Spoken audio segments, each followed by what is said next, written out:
अर्जुन द्वारा दंड नीति का समर्थन और भीम का युधिष्ठिर को राज्य की ओर आकृष्ट करने का प्रयास।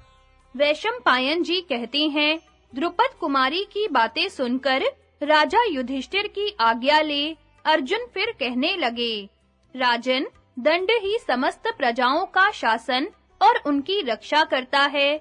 सबके सो जाने पर भी दंड जागता रहता है। इसलिए विद्वानों ने दंड को राजा का धर्म बताया है। दंड से ही धर्म, अर्थ और काम की रक्षा होती है। इसलिए दंड त्रिवर्ग कहलाता है।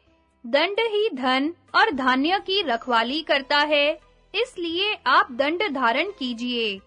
संसार की ओर देखिए, कितने ही पापी दंड के ही भय से पाप नहीं करते।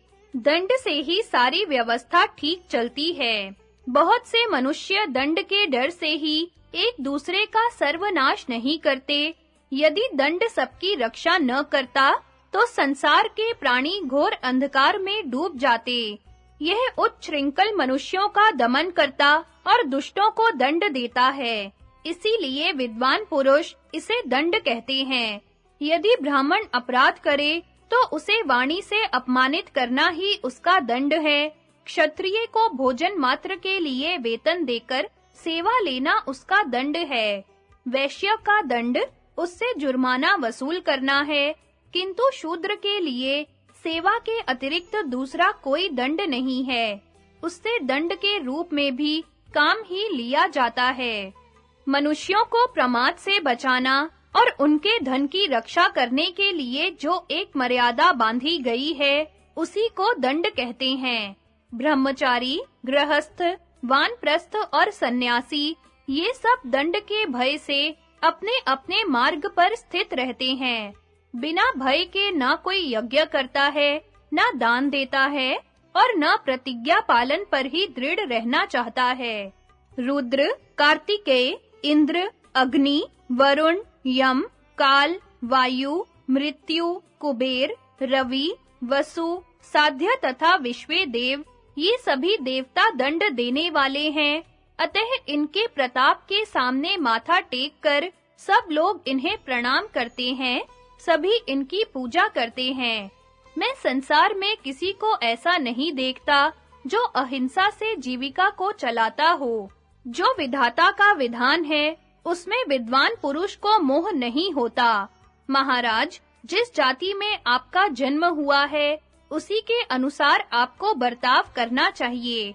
पानी में बहुतेरे जीव हैं, पृथ्वी पर तथा वृक्ष के फलों में भी बहुत से कीड़े होते हैं। कोई भी मनुष्य ऐसा नहीं है जो इनकी हिंसा से सर्वथा बचा रहता हो। परंतु इसे जीवन निर्वाह के सिवा और क्या कहा जा सकता है? कितने ऐसे सूक्ष्म कीटाणु होते हैं जिनका अनुमान से ही पता लगता है। मनुष्यों के पलक गिराने मात्र से उनके कंधे टूट जाते हैं। अतः ऐसे जीवों की हिंसा से कहां तक बचाव हो सकता है? जब से जगत में दंड नीति का प्रचार हुआ है, तब से संपूर्ण प्राणियों के सभी कार्य सुचारू रूप से होने लगे हैं। संसार में भले बुरे का विभाग करने वाला दंड यदि ना होता, तो सब जगह अंधेर मचा रहता, किसी को कुछ भी सूझ नहीं पड़ता। जो धर्म की मर्यादा नष्ट करके वेदों की निंदा करने वाले नास्तिक मनुष्य हैं, वे भी डंडे पड़ने पर जल्दी राह पर आ जाते हैं। दुनिया में सर्वथा शुद्ध मनुष्य मिलना कठिन है। सब दंड से विवश होकर ही ठीक रास्ते पर रहते हैं। दंड के भय से ही लोगों की मर्यादा पालन में प्रवृत्ति होती है। चारों वर्णों के लोग आनंद से रहें, सब में अच्छी नीति का बर्ताव हो और पृथ्वी पर धर्म तथा अर्थ की रक्षा रहे, इस उद्देश्य से विधाता ने दंड का विधान किया है।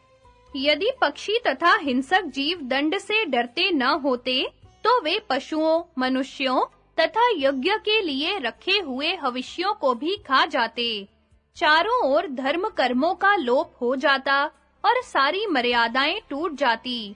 इतना ही नहीं, जिनमें विधि पूर्वक बड़ी-बड़ी दक्षिणाएं दी जाती हैं, वे संवत्सर यज्ञ भी बेखटके नहीं होने पाते। आश्रम धर्म का ठीक-ठीक पालन नहीं होता और कोई भी विद्या नहीं पढ़ पाता। डंडे पड़ने का डर ना होता तो रथों में जुते हुए ऊंट, बैल, घोड़े, खच्चर तथा गधे उन्हें खींचते ही नहीं। सेवक अपने स्वामी का तथा बालक अपने माता-पिता का कहना नहीं मानते और युवती स्त्री अपने सती धर्म पर स्थिर नहीं रहती। दंड पर ही सारी प्रजा टिकी हुई है, दंड से ही भय होता है। मनुष्यों का इहलोक और परलोक दंड पर ही प्रतिष्ठित है। जहाँ दंड देने का सुंदर विधान है, वहाँ छल, पाप और ठगी देखने में नहीं आती।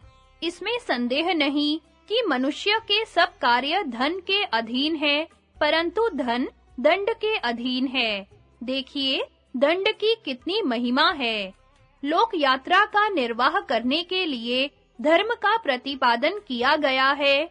कोई भी वस्तु ऐसी नहीं है जिसमें सब के सब गुण हो अथवा जो सर्वथा गुणों से वंचित ही हो। प्रत्येक कार्य में अच्छाई और बुराई दोनों ही देखने में आती हैं। इन सब बातों का विचार करके आप भी प्राचीन धर्म का पालन कीजिए, यज्ञ कीजिए, दान दीजिए तथा प्रजा एवं मित्रों की रक्षा कीजिए। अर्जुन की बात समाप्त होने पर भीमसेन कहने लगे, राजन, आप सब धर्मों के ज्ञाता हैं, आपसे कुछ भी कहने की आवश्यकता नहीं है। मैंने कई बार मन में निश्चय किया कि ना बोलूं, मगर अधिक दुख होने के कारण बोलना ही पड़ता है। आपका यह अत्यंत मोह देखकर हम लोग विकल और निर्बल हो रहे हैं। आप संसार की गति और अगति दोनों जानते हैं। भविष्य और वर्तमान में भी आपसे कुछ छिपा नहीं है। ऐसी स्थिति में भी आपको राज्य के प्रति आकृष्ट करने का जो कारण है, उसे बता रहा हूँ, ध्यान देकर सुनें। मनुष्य को दो प्रकार की व्याधियां होती हैं, एक शारीरिक और दूसरी मानसिक। इन दोनों की उत्पत्ति अन्योन्य आश्रित है, एक के बिना दूसरी का होना संभव नहीं है। कभी शारीरिक व्याधि से मानसिक व्याधि होती है, कभी मानसिक व्याधि से शारीरिक व्याधि। जो मनुष्य बीते हुए शारीरिक अथवा मानसिक दुख के लिए शोक करता है, वह एक दुख से दूसरे दुख को प्राप्त होता रहता है। उसे दोनों प्रकार के अनर्थों से कभी छुटकारा नहीं मिलता। इसलिए जैसे भीष्म और द्रोण के साथ आपका युद्ध हुआ था, उसी प्रकार अपने मन के साथ भी आपको लड़ना चाहिए। उसका समय अब आ गया है। इस युद्ध में ना बाणों का काम है, ना मित्र और बंधुओं की सहायता का। अकेले आपको लड़ना है। मन को जीते बिना आपकी क्या दशा होगी, मैं कह नहीं सकता। हाँ, उसे जीतकर आप अवश्य कृतार्थ हो जाएंगे। प्राणियों के आवागमन पर विचार करके अपनी बुद्धि को स्थिर कीजिए और बाप दादों का राज्य चलाइए। सौभाग्य की बात है कि पापी दुर्योधन सेवकों सहित मारा गया। अब आप अश्वमेध यज्ञ करके विधि पूर्वक दक्षिणा दीजिए। हम सब लोग आपके दास हैं।